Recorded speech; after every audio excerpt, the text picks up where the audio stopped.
Imagine buying just an absolute beast of a sports car. We're talking about a machine with a speedometer that goes, well past 200 miles per hour. Oh, yeah, the kind of car you just want to open up on the highway. Exactly. But you get the keys, you start the engine, you pull out of the dealership lot, and boom, you immediately hit gridlock. Oh, brutal. Right, you spend the entire life cycle of that car just inching forward in bumper to bumper rush hour traffic. The car has all that horsepower, all that potential, but the physical environment completely dictates how fast you can actually drive it. It is, it's a really frustrating scenario to picture, as a driver. And yet it perfectly mirrors the reality we are examining today. Yeah. When you take that exact concept off the highway and drop it onto a manufacturing floor, well, you run into the exact same paradox with CNC high-speed drilling machines. Welcome to today's deep dive. We've pulled together a massive stack of your research for this one. I mean, everything from tooling manufacturer spec sheets to really dense metallurgical breakdown reports. There's a lot of data to sift through, definitely. Yeah, and if you are managing production schedules or engineering parts or honestly just trying to understand how things are actually made in the real world, you've likely seen the marketing brochures for these CNC machines. The ones boasting about those massive RPMs. Right, incredibly fast spindle speeds. But our mission today is to cut through that theoretical marketing jargon. We are going to uncover the actual physical mechanical constraints that dictate how fast a drill can really cut metal without, catastrophic failure. Because that advertised maximum spindle speed, it is merely a theoretical upper limit. Hmm? In actual machining, the spindle is constantly fighting a war against the physical environment. It's never just spinning freely. Exactly. Severe chip resistance, the immense friction generated inside deep holes, rapid thermal buildup, these all act as direct physical barriers. Pushing your RPM against those constraints doesn't magically yield faster production. Right, that just breaks things. Yeah, it leads directly to tool overload, extreme friction, and premature failure. Productive speed it requires navigating a really highly complex, continuous balancing act. Okay, let's unpack this. Starting with the physical geometry of the hull, because before we even talk about the metal being cut, the shape of the cavity itself is the very first barrier fighting back against the machine's speed. To understand the mechanics of that fight, we really rely on the LD ratio, that's the depth to diameter ratio. You simply divide the drilled depth by the nominal hole diameter. Got it. And the numbers, they reveal the structural challenge immediately. So say you need to drill a hole that is 50 millimeters deep. If you use a 10 millimeter drill bit, your LD ratio is 5. Which is pretty standard. Right. But if you drill that exact same 50 millimeter depth using a 2.5 millimeter drill bit, your LD ratio spikes to 20. Oh, wow. Yeah, that makes sense. It's like, think about trying to push a short, unsharpened pencil into a block of clay. Okay, I like that visual. You can just shove it straight in, right? But then imagine trying to push a long piece of dry spaghetti into that same clay. The longer and thinner it gets, the more it violently wants to just bow and buckle in the middle rather than push straight down. That is a perfect analogy. The technical term we use for that spaghetti effect is lower bending rigidity. As the tool becomes more slender, even minuscule radial forces, the natural asymmetrical pushback of the metal being cut well, they will push the drill point off its intended center line. It just deflects away from where it's supposed to be. Exactly. And this deflection creates a whole cascade of manufacturing defects. You get poor hole straightness, the diameter becomes oversized because the drill is basically wobbling as it cuts. Like a router, almost. Yeah, and you leave these heavy wall marks inside the bore. In the worst-case scenario, the bending stress actually exceeds the carbide's tensile strength, and the tool just snaps inside the part. Which is a nightmare to extract, I'm sure. A total nightmare. Furthermore, tool overhang plays a massive role here. Even in a shallow hole, utilizing an unnecessarily long tool holder assembly drastically reduces your rigidity. The absolute shortest practical tool and holder combination is always required for high feed accuracy. So if the hole gets deeper and that LD ratio climbs into that danger zone, do we just automatically dial back the spindle speed by a fixed percentage? Like if the ratio is 20, we go 20% slower. It's tempting to think that way, Yeah. but you cannot apply a blanket mathematical reduction like that. Tool manufacturers actually provide entirely separate parameter recommendations for short, long, and extra long drills. Oh, really? So the whole formula changes? It does, because as the hole gets deeper, the actual bottleneck of the physical process, shifts entirely. Wait, what drives that shift? Because a spinning drill is still just a spinning drill, whether it's an inch deep or 5 inches deep, right? Well, in a short hole, your performance is frequently limited by the machine's internal mechanics. So the available spindle power or the servo motor's ability to accelerate the feed rate. The machine itself is the limit. Right. But as you transition into a deep hole, machine power is no longer the limiting factor. The bottleneck shifts entirely to tool dynamics. The primary challenges become chip evacuation, maintaining coolant flow down to the tip, and controlling thermal buildup. Ah, so it's a completely different problem to solve. Exactly. So to manage this, specialized deep hole tools often maintain a very high cutting speed, but they alter the engagement strategy. They utilize a lower feed rate, a highly controlled entry sequence to establish a perfectly straight pilot, and they completely change how coolant is applied. Which, looking through the manuals here, brings up peck drilling. It seems incredibly common in these older programming manuals. Very common, yes. For those listening, the machine drills down a bit, pulls all the way out of the hole to clear the trapped chips, goes back in, drills a bit further, and repeats. It literally looks like a bird pecking at the metal. Yeah, and it remains a staple strategy for deeper holes precisely because it physically breaks the chips and guarantees the flutes are cleared of debris before the tool advances again. But looking at the metallurgical data from our sources, peck drilling seems like a massive trap. It definitely has severe drawbacks. Because every single time that drill retracts, you add non-cutting time to the cycle, right? You're literally just pausing production. That's the time loss element, yes. But more importantly, it says repeated full retractions create severe thermal cycling. The tool heats up while it's cutting, then cools down in the ambient air during the retract, and then violently heats up again upon re-entry. And carbide does not like thermal shock. Right. Plus, constantly re-engaging the bottom of the hole causes rubbing and leaves visible re-entry marks on the metal itself. Ideally, if the setup is rigid, you just want to complete that hole in one continuous feed. You do. But transitioning away from peck drilling requires us to look past just the geometry of the hole and focus on the actual material occupying that space. The geometry fights the drill's rigidity, sure, but the chemical and physical properties of the metal. They completely rewrite the rules of cutting speed. That thermal cycling problem actually opens up a huge can of worms. Because where is all that heat coming from in the first place? If you look at the tooling specs for cutting, say, aluminum versus titanium, the recommended speeds are just worlds apart. It all comes down to where the heat travels after it is generated by the friction of the cut. People frequently assume material hardness is the ultimate speed killer. I mean, that's what I would assume. Right, and hard materials do increase pressure at the cutting edge and accelerate abrasive wear. However, modern coated carbide tools can actually shear through incredibly hard materials at surprisingly high speeds, provided the coating and edge prep are properly matched. Wow. The actual invisible constraint is thermal conductivity. Wait, I need to challenge that. If hardness isn't the main issue, I'm a little confused. I've always been told that harder materials naturally dull edges faster. Are you saying I can sometimes cut a hardened steel faster than a relatively softer titanium alloy just because of heat dissipation? In certain applications, yes, absolutely. Take aluminum, for instance. It possesses excellent thermal conductivity.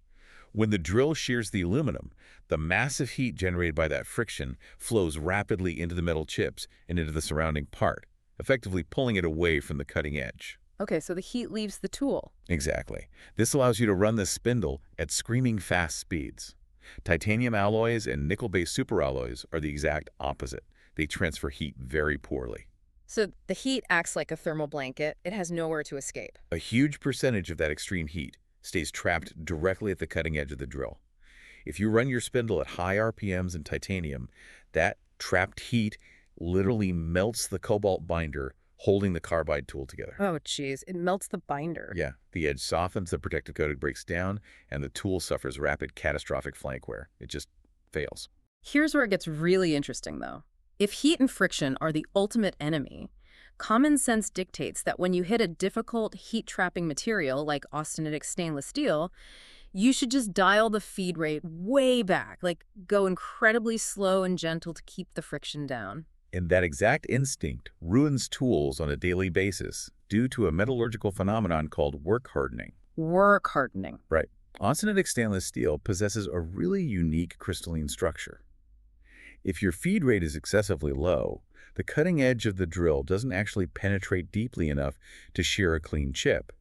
Instead, the microscopic radius of the cutting edge simply rubs and smears against the surface of the metal. So the metal is literally defending itself against the drill. In a way, yeah.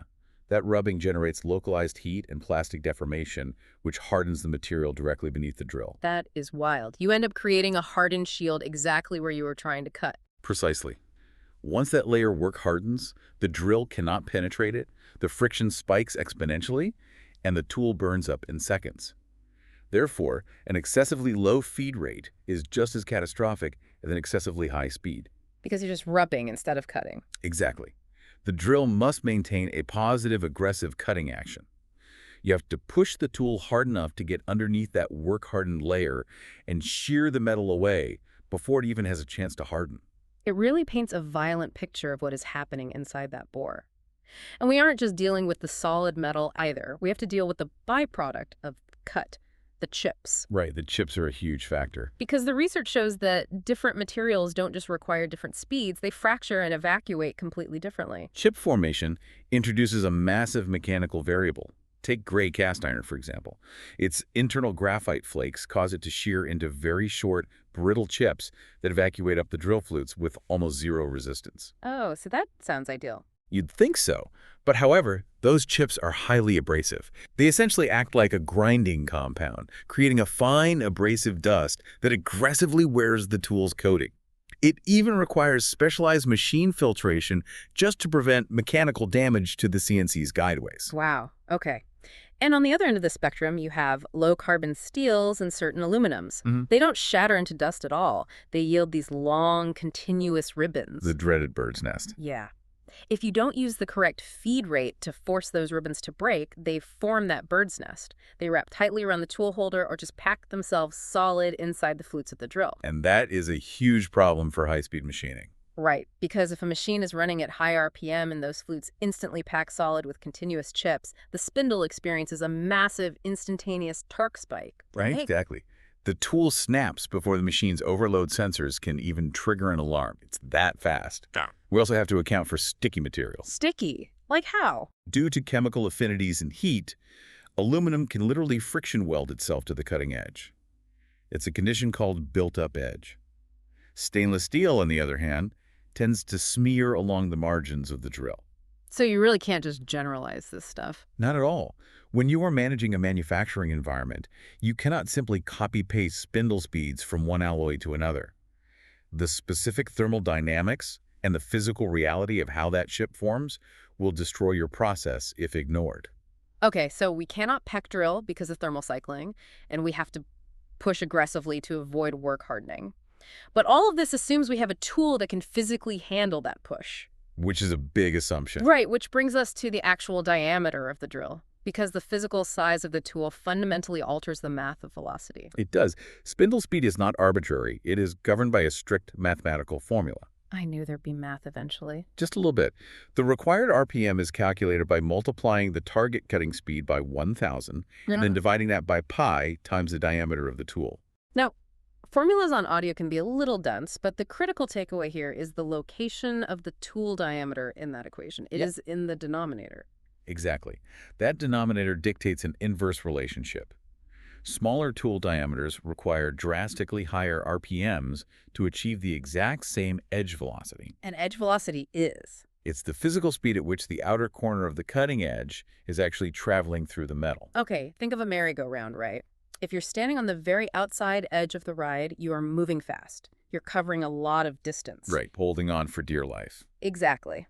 But if you're standing right in the dead center of the merry-go-round, you're basically just spinning in place. You're barely moving at all linearly. That's a great way to visualize it. To get that center point moving fast, you'd have to spin the whole ride at a terrifying physics-breaking speed. That is exactly what happens with these drills. A tiny 5-millimeter drill literally has to spin 4 times faster than a 20-millimeter drill just to achieve the exact same cutting speed at its outer edge. And that velocity math creates entirely different operational limits at the extremes of manufacturing scale. Consider the microscale. For instance, drilling holes smaller than 3 millimeters. These are the tiny tools requiring those massive RPMs just to function at all. They require extreme RPMs, yes, but their microscopic cross-section offers virtually zero bending rigidity, which, as we discussed earlier, severely limits your maximum feed rate. Furthermore, your margin for error just vanishes. Because everything is so small. Right. If the machine's spindle has a runout, which is a slight rotational wobble of just 10 microns, that microscopic wobble represents a massive percentage of a 1 millimeter tool's diameter. Wow, 10 microns is nothing, but to that tool, it's huge. Exactly. That runout forces one single cutting edge to take the entire chip load, completely overloading it and snapping the tool instantly. Additionally, small, deep holes provide negligible physical volume for chip evacuation. But then you flip to the macro scale. Large holes, anything over 20 millimeters. Based on the math, maximum RPM isn't the problem at all anymore. The spindle is turning relatively slowly. We are fighting a completely different force. With large diameters, you are fighting extreme torque and thrust. The dead center of a solid drill bit, known as the chisel edge, does not actually cut metal. Wait, doesn't cut? Not really, no. Because it sits exactly on the center line, its rotational velocity is effectively zero. It acts much more like a wedge, brute forcing and extruding the metal out of the way so the outer loops can do the cutting. That sounds incredibly inefficient. It takes a lot of power. Pushing a large, solid drill forces you to drive a massive chisel edge into the material, requiring a gargantuan thrust forces that can easily stall a spindle or actually flex the machine frame. Which explains the solutions outlined in the tooling specs we reviewed. You have to relieve that dead center. Exactly why heavy manufacturing abandons solid drills for large bores. You drill a small pilot hole first to remove the material at the dead center, giving the large drill's chisel edge absolutely nothing to push against. Or you utilize indexable drills. These use asymmetrical carbide inserts strategically placed to balance the cutting forces and completely eliminate the central chisel edge, dramatically lowering the thrust requirements on the spindle motor. So if we take a step back and survey this whole landscape, deep holes trap chips and bend the tool. Titanium traps heat and melts the cobalt binder. Small holes get blocked instantly, and large holes require massive thrust. It sounds impossible when you list it all out like that. Right. How do these CNC machines ever actually reach their potential? The answer, buried in these spec sheets, is advanced internal plumbing. The industry standard solution is Through-Spindle Coolant, universally referred to as TSC. Because traditional external coolant, just a nozzle spraying fluid at the tool from the outside, is mathematically useless once you drill past a certain depth. It really is. The coolant just splashes against the surface of the part. The drill bit itself completely obstructs the fluid, preventing it from reaching the bottom of the hole where the actual friction and cutting are taking place. Leaving the cutting zone entirely dry, superheated, and completely congested with chips. TSC circumvents this physical barrier entirely. How does it do that? The machine forces fluid under high pressure directly through internal routing inside the spindle, down through the tool holder, and through microscopic tunnels extruded directly into the solid carbide tool itself. The fluid exits directly at the cutting lips, at the very bottom of the bore. It's not just a cooling shower, it's literally a high-pressure water slide for metal chips. It pressurizes the bottom of the cavity, mechanically forcing the chips backward, up the flutes and out of the hole before they can pack together and jam the machine. If we connect this to the bigger picture, you start to see that this plumbing does not actually increase the spindle motor's rated maximum RPM. The physical limits of the machine's hardware remain completely unchanged. It doesn't magically add horsepower to the engine. What TSC does is create the highly stable, localized conditions necessary to actually sustain those high speeds. By instantly quenching the heat, lubricating the friction zones, and violently evacuating the chips, TSC removes the physical bottlenecks. You can operate at the tool's maximum thermal limit for long durations without relying on inefficient pick drilling cycles. But plumbing microscopic tunnels through a piece of carbide spinning at 10,000 RPM requires some intense environmental controls, right? Oh, the fine print on TSC systems is rigorous. Fluid pressure must be perfectly calibrated to both the depth of the hole and the material-specific chip formation. Sometimes a moderate flow is ideal. Deep holes, however, might demand pressures exceeding 70 bar. Furthermore, micron-level filtration is mandatory. Because pushing fluid through tiny passages means any microscopic debris is going to act like a cork. If the coolant is not impeccably filtered, stray metal fines will instantly pack into the drill's internal passages. The tool goes dry without any visual warning to the operator, and it will melt down and fail catastrophically in a matter of seconds. It's brutal. It is also worth noting that pumping refrigerated fluid through the center of the spindle shaft does not directly cool the machine's spindle bearings. The bearings rely on a completely separate, sealed thermal management circuit. The TSC is dedicated strictly to the cutting zone. So what does this all mean? We started by talking about a sports car trapped in rush hour traffic. What our stack of sources has revealed is that optimizing a CNC high-speed machine is not about finding the speed override dial and cranking it to 100%. Not at all. It's about balancing an incredibly complex, interconnected mechanical system. You have to respect the bending rigidity of the LD ratio, you have to navigate the thermal conductivity and work-hardying behaviors of your specific alloy, you must calculate the velocity math of your tool diameter, and you have to rely on highly filtered internal coolant delivery just to let the machine survive the process. It really is a symphony of physics. A very loud, metal shredding symphony. And this interconnected system raises an important question, actually something for you to consider as you look at future manufacturing trends. We have established today that the ultimate barriers to speed are not electrical or software-based. They are the physical limitations of the tool material interface. It's the unavoidable reality of thermal dynamics, friction, and chip evacuation. The brutal physics of two objects trying to occupy the same space. Exactly. Which leads to the ultimate question. How close are we as a society to hitting the absolute thermodynamic wall of traditional metal cutting? Oh, wow. Because no matter how infinitely powerful or fast our servo motors become, we will eventually reach a hard ceiling where the friction of two materials shearing against one another simply cannot be mitigated by better geometry or higher coolant pressure. The laws of physics will simply refuse to allow a faster cut. That's fascinating. What does heavy industry look like when we finally hit that wall? Do we abandon cutting entirely for additive manufacturing like 3D printing? Or do we need completely new methods of manipulating molecular structures? It's the next great frontier for engineering. It is a profound thought. We are aggressively engineering our way right to the edge of what physics actually permits. Something for you to chew on the next time you find yourself stuck in gridlock, wondering why you can't just hit the gas. Thank you for joining us on this deep dive. Keep questioning those spec sheets and keep looking for the real constraints beneath the surface. We will catch you on the next one.